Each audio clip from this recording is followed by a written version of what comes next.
The US National Guard has been deployed by Donald Trump after riots broke out over immigration raids.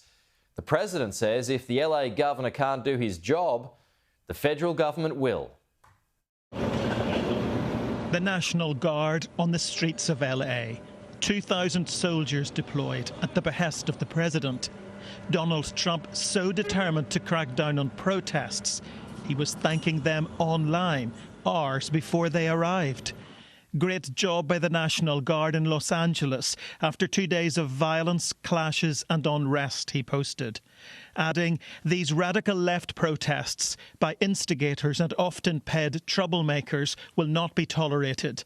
Also from now on, masks will not be allowed to be worn at protests. What do these people have to hide and why? Again, thank you to the National Guard for a job well done.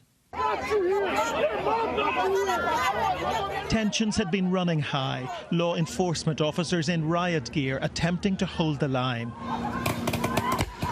There's palpable anger towards ICE agents, immigration and customs enforcement. We see you for what you are, a terrorist organization. ICE, out of Paramount. You are not welcome here.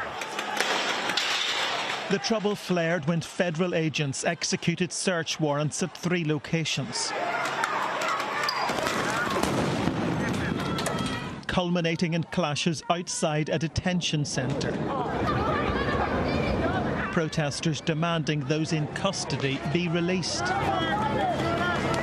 The Trump administration wasting no time in calling in the National Guard. The president's bringing the National Guard here to protect the public and protect officers.